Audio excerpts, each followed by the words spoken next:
Okay, so we've got a new brushed motor here, and we're gonna try a water break-in procedure. I've seen this done a couple of times on YouTube and want to try it for myself, so just gonna document the process here. What we have is a Globact 12-turn 550 brushed motor.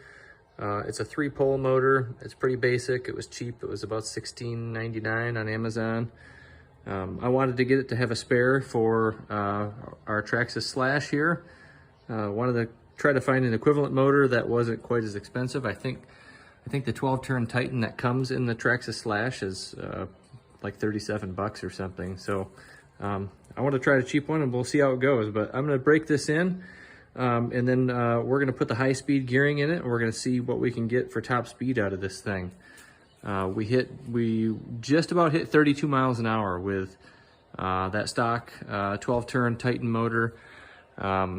And the high-speed gearing that comes with the brushed 2-wheel drive Slash. I'll have to double check the gearing, but I think it was, I think it's like a 23 pin or a 23 tooth pinion and a 84 tooth spur. I'll have to double check that, but anyway, it was the high-speed gearing that came with the truck. And we were flirting with 32 miles an hour, like 31.6. I think we hit 32 once. So I wanted to see how a kind of a cheapo motor would do in comparison to that.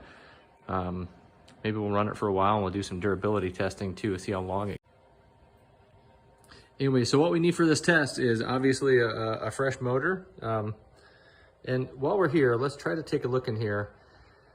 You'll notice you can see the brushes kind of have this bevel machined into it, and the brushes are only touching the commutator, which is that rotating part, just at 2 little points. It's almost like a tooth on there. Anyway, so what I'm expecting a break-in procedure to do is maybe kind of accelerate the wear on that first part of the brushes and get us to a point where we have more brush contact on the commutator. That's where all the power gets transferred from the motor leads eventually through the brushes and to the commutator. That's how the power gets to the rotating portion of the motor. And so I would think that more contact is better, but I'm not sure the reasoning behind having brushes with this kind of cavity in there, but I don't know. Anyway, but we'll try the water break-in procedure, and we'll see if this helps accelerate the process. But so you need a motor, obviously. You need some clean water.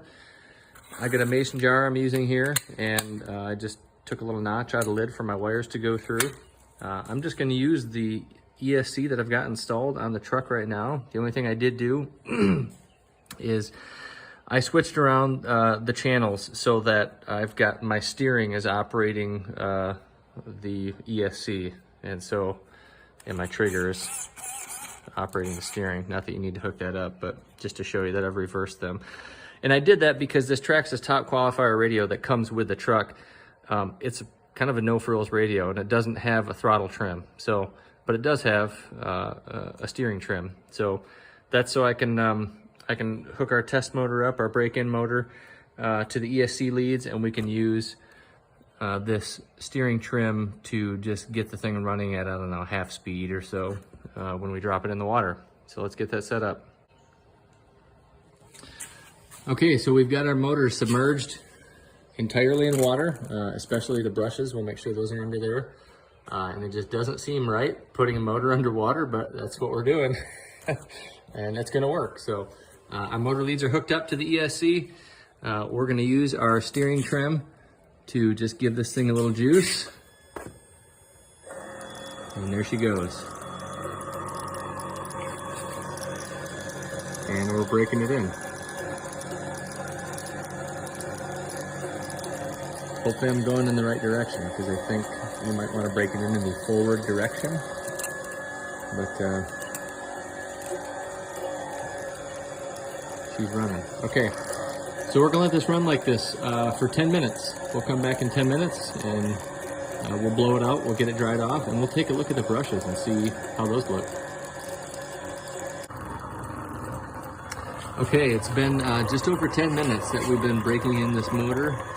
And you can see the water has turned kind of gray, right? I'm guessing that's because there's a lot of like carbon stuff floating around the water, right? Little particles that have, as those brushes wear in, the stuff is gonna come off. So let's shut it down here. I'll get this motor unplugged and we'll take a look at those brushes and see how they look. Okay, so we've taken the motor out of the water now. I blew it out with some compressed air. It's not totally dry, but I just wanted to get the bulk of the water out. And let's take a look at the brushes here. I think I can get it to focus, but check that out. So our little tooth is gone, and pretty much anyway. And we've almost got, see how much more contact we have between our brush and our commutator. You can kind of see a shinier spot at the very bottom of the commutator, right before that little collar there. And I think I might put this thing in for like another 2 minutes and then call it good, because I still think I can see a little bit of a cavity. And sorry, it's hard to focus just using my phone here. But I think we're on our way to being good to go.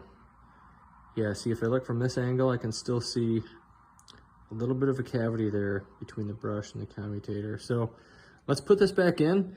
Let's run it for like 2 more minutes. But you can tell, I mean, there's little bits of carbon or graphite or copper beryllium or whatever, you know, they're making these brushes out of. And obviously our water is all gray. And that was crystal clear when we started. So, okay, let's put this in for another 2 minutes and let's see how it looks.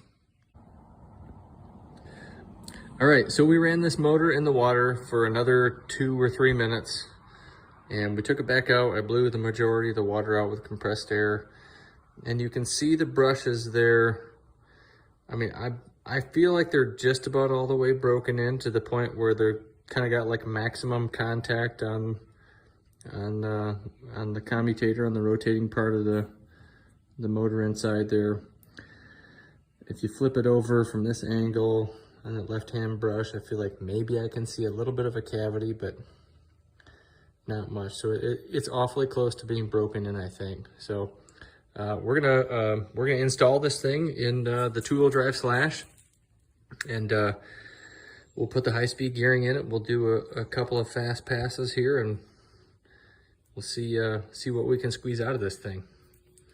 And then maybe I'll leave it in there, and we'll just see kind of how it goes long term, because we put some time on a stock motor that came in the truck. We've got a dirt field behind the house here, and it's really dusty, super fine dust. Like I call it moon dust, because it seems to get everywhere, and it wreaks havoc on the brushes. Like I can tell, I've worn the brushes down on that motor a lot already, and I've only had this truck for like, I don't know, 3 weeks. So anyway, that's kind of why I wanted to at least explore other cheaper motors. So, all right, Cat. Anyway, so we'll let you know how it goes. But tomorrow we'll get this thing installed. We'll do some running around, and we'll see how it goes. All right, see ya. Okay, so we completed our water break-in procedure with this motor. I cleaned it all out with brake cleaner. I just flushed it all out as best I could, and then blew it out with compressed air. And then we plugged it into our 2-wheel drive brushed Slash, and we put the high-speed gearing in that came with the truck. And this is 23 tooth pinion and 86 tooth spur. That's what came with it. We were able to hit 31.6 miles an hour with the Titan 12 turn that came with the truck. With the Globact 12 turn, we hit 30.2.